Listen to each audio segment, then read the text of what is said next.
مولانا وملجأنا ومأوانا محمد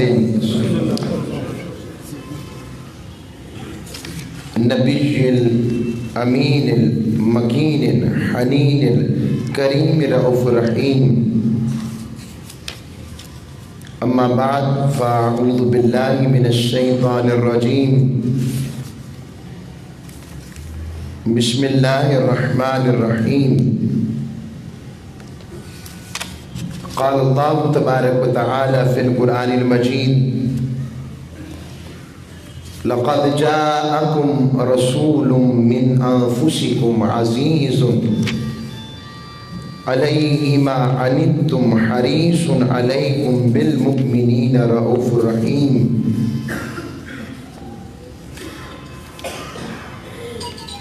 وقال الله تبارك وتعالى في المقام الآخر قل بفضل الله وبرحمته فبذلك فَلْيَفْرَحُوا هُوَ خَيْرٌ مِّمَّا يَجْمَعُونَ صدق اللہ مولانا العظیم وصدق رسولہ النبی الامین الکریم۔ عاشقوں، بہار کا موسم آ گیا، آمد بہارا کا موسم آ گیا، خزاؤں کے ختم ہو جانے کا اور حضور کی محبت کی بہار کا موسم آ گیا، امید و رحمت کا موسم آ گیا، کرم و رحمت کا موسم آ گیا، انبیاء کے بھی رسول کا موسم آ گیا، رب کے محبوب کی آمد کا موسم آ گیا۔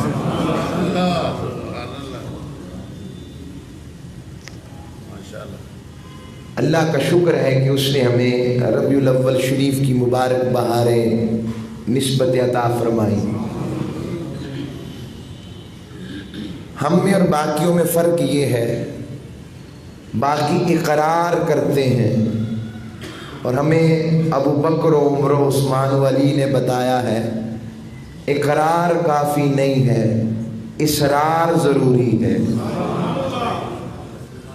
اقرار مان لینا ہوتا ہے اور اصرار ہر بات میں یار کی بات کو پیش کرنا ہوتا ہے۔ یہی رب باری تعالیٰ کا طریقہ ہے۔ آج کا مضمون بھی پچھلے مضمون کا تسلسل، دہر میں اسم محمد سے اجالا بھر گئی۔ سورہ توبہ شریف کی آیت میں نے تلاوت کرنے کا شرف حاصل کیا، پھر سورہ یونس شریف کی آیت پڑھی۔ اللہ نے فرمایا تحقیق تمہارے پاس تمہیں میں سے ایک باعظمت رسول آ گیا جس کا تمہارا مشقت میں پڑھنا انہیں بہت گراں گزرتا ہے، اور وہ مومنوں پر رؤوف الرحیم ہیں، بڑے حریص ہیں۔ یوں کہوں کہ وہ اپنے غلاموں کو بخشوانے کے لیے کوئی بھی جگہ چھوڑتے نہیں ہیں، ہر بہانے سے اپنے غلاموں کو بچانا چاہتے ہیں، اور اس کا اظہار میں نے آپ نے نہیں کیا، خود رب نے کیا ہے۔ تو ایک حصے پر میں نے پچھلا مضمون جو تھا وہ حضور کی تخلیق اول اور تخلیق اول سے حضور علیہ السلام کی عدم مثلیت پر کیا تھا۔ آج کا مضمون اسی طرح دو حصوں میں، پہلا حصہ اسی انفس سے اجداد مصطفیٰ کا ہے، نسب مصطفیٰ کی طہارت کا ہے، حسب مصطفیٰ کی طہارت کا ہے۔ تو اللہ رب العزت نے ارشاد فرمایا لقد جاءکم رسول من انفسکم، تحقیق تمہارے پاس تمہیں میں سے میرا رسول آ گیا۔ اللہ رب العزت نے محبوب کریم علیہ السلام کو لباس بشریت میں بھیجا، اور لباس بشریت میں بھیج کر بندوں کو بندگی کرنے کا سلیقہ طریقہ عطا فرمایا۔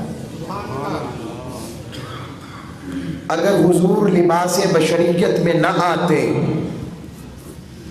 تو حضور علیہ السلام کی ذات مطہرہ کبھی بھی ہمارے لیے قابل اتباع نہ ہوتی۔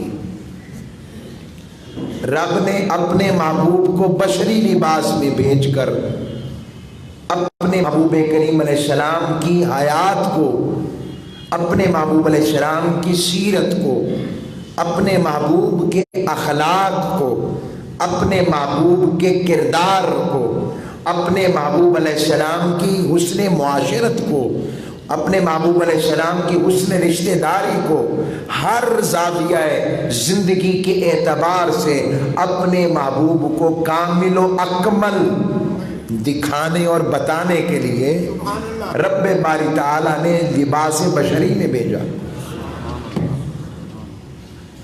یہ سمجھنے والی بات۔ یہ بھی ایک فکر موجود ہے جو کہتے ہیں اگر ہم جیسے نہیں ہیں تو پھر اولاد کیسے ہو گئی، بچے کیسے ہو گئے، معاملات کیسے ہو گئے۔ یہ بھی فکر ایک موجود ہے۔